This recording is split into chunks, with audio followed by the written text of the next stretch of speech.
Permasalahan rokok di Indonesia pada tahun 2024 sampai dengan 2026 masih menjadi tantangan serius, khususnya dalam pembangunan kesehatan masyarakat. Indonesia tercatat menjadi salah satu negara dengan angka perokok tertinggi di dunia. Tentunya ini menjadi dampak yang sangat buruk. Dampak negatif yang ditimbulkan rokok antara lain yang pertama, pada aspek kesehatan.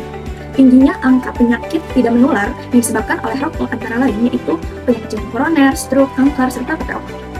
Selain itu, pada aspek ekonomi.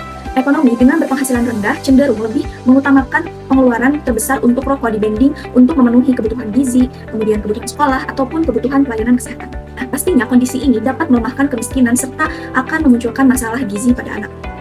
Selain itu juga, tingginya angka prevalensi merokok akan membebankan biaya pengobatan terhadap negara. Kenapa? Karena tingginya penyakit kronis yang membutuhkan biaya berobat yang sangat besar. Tentunya hal ini akan membebankan biaya terhadap pemerintah. Analisis kebijakan tembakau Indonesia tahun 2024 hingga 2026. Periode ini menunjukkan transformasi pendekatan dari pengendalian basis harga menuju pembatasan akses dengan dasar hukum utama yaitu PMK nomor 97 tahun 2024 yang menetapkan tarif cukai hasil tembakau tidak naik pada tahun 2025, PMK nomor 96 tahun 2024 yang menaikkan cukai rokok elektrik, PP nomor 28 tahun 2024 mengatur pembatasan akses secara komprehensif. Tentunya substansi dari kebijakan ini, pemerintah menahan kenaikan cukai untuk menjaga stabilitas industri dan daya beli, namun secara bersamaan juga memperketat distribusi melalui larangan penjualan ketengan, zonasi 200 meter dari sekolah, serta pelarangan iklan digital.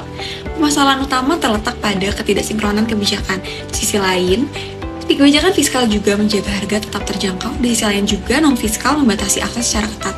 Hal ini berimplikasi pada potensi konsumsi tetap tinggi, penjualan legal terhambat, serta resiko peningkatan rokok ilegal. Kebijakan ini tentunya belum sepenuhnya terintegrasi sehingga berpotensi menimbulkan inefisiensi dalam mencapai tujuan kesehatan maupun penerimaan negara. Dengan angka 69,1 juta perokok, Indonesia bertambah menjadi 8,8 juta dalam satu dekade. Ada dua opsi kebijakan yang mulai kita harus pertimbangkan adalah opsi yang pertama yaitu reformasi tarif cukai.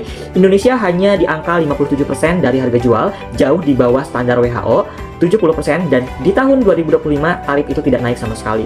Untuk konteks yang kedua, 56,5%-nya perokok berusia 15-19 tahun dan 18,4%-nya masih berusia SD sampai dengan SMP. Cukup ironis, 71,3%-nya beli perokok per batang itu mereka tidak ada hambatan sama sekali. Nah, untuk opsi yang sudah terbukti secara ilmiah dan langsung ditingkatkan penerimaan negara, tapi elastisitasnya harganya rendah dan kenaikannya hanya 10%, hanya menurunkan konsumsi di 3-4% saja. Nah, untuk opsi yang kedua adalah PP nomor 28 nomor 28 tahun 2024 sudah ada, namun regulasinya cukup komprehensif. Masalahnya sanksi hanya administratif dan peraturan turunannya belum terbit sejak Juli 2024. Selanjutnya, kita sampai pada opsi ketiga, yaitu penguatan sistem pengawasan berbasis digital terintegrasi.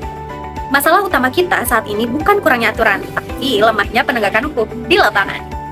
Opsi ini menawarkan solusi melalui platform digital nasional agar masyarakat bisa melaporkan pelanggaran KTR dan iklan rokok secara real time. Lalu, bagaimana perbandingannya dengan dua opsi lainnya? Mari kita lihat ringkasannya. Pertama, opsi fiskal, yakni opsi yang fokus pada kenaikan harga melalui cukai untuk menekan konsumsi. Namun, hal ini beresiko karena memicu peredaran rokok ilegal. Yang kedua, ada opsi regulasi, yakni menitikberatkan pada pembatasan akses seperti aturan, zonasi, dan juga iklan, tapi sangat bergantung pada komitmen daerah yang belum merata. Dan yang ketiga ada opsi sistem, yakni mengintegrasikan data lintas sektor untuk menutup celah pengawasan yang selama ini bocor. Nah, kesimpulannya, opsi ketiga adalah fondasi utama, karena tanpa pengawasan yang kuat, aturan fiskal maupun regulasi hanya akan berakhir di atas kertas. Itulah mengapa penguatan sistem digital menjadi rekomendasi prioritas kami. Rekomendasi kebijakan yang diprioritaskan adalah penguatan sistem pengawasan dan penegakan kebijakan tembakau berbasis digital terintegrasi. Karena permasalahan utama bukan pada kurangnya regulasi, melainkan lemahnya implementasi akibat keterbatasan pengawasan dan koordinasi lintas sektor. Melalui platform digital nasional yang terintegrasi, monitoring dapat dilakukan secara real-time, pelanggaran terdeteksi lebih cepat, dan penegakan hukum menjadi lebih efektif serta berbasis data. Selain itu, sistem ini juga mendorong partisipasi masyarakat dalam pelaporan sehingga meningkatkan transparansi dan akuntabilitas kebijakan. Masalah kita bukan kekurangan kebijakan, tetapi kekurangan pengawasan. Tanpa pengawasan yang kuat, kebijakan hanya akan menjadi aturan di atas kertas, dan jika itu terus terjadi, yang akan kita pertaruhkan bukan hanya kesehatan masyarakatnya saja, tetapi juga masa depan generasi Indonesia. Setiap hari tanpa pengawasan yang efektif adalah hari di mana anak-anak mulai merokok sehingga penguatan sistem pengawasan digital bukan lagi pilihan, melainkan kebutuhan mendesak. Karena kebijakan tanpa pengawasan pada akhirnya hanyalah ilusi perubahan. Keberhasilan pengendalian rokok di Indonesia ditentukan oleh implementasi kebijakan yang kuat dan kolaboratif. Karena itu, langkah pertama adalah memperkuat koordinasi lintas sektor melalui tim nasional yang dipimpin Kementerian Kesehatan dan melibatkan kementerian terkait serta pemerintah daerah agar kebijakan berjalan seragam. Langkah kedua, membangun platform digital terintegrasi untuk memantau pelanggaran secara real-time, mulai dari pelanggaran kawasan tanpa rokok, iklan rokok ilegal, hingga penjualan rokok kepada anak.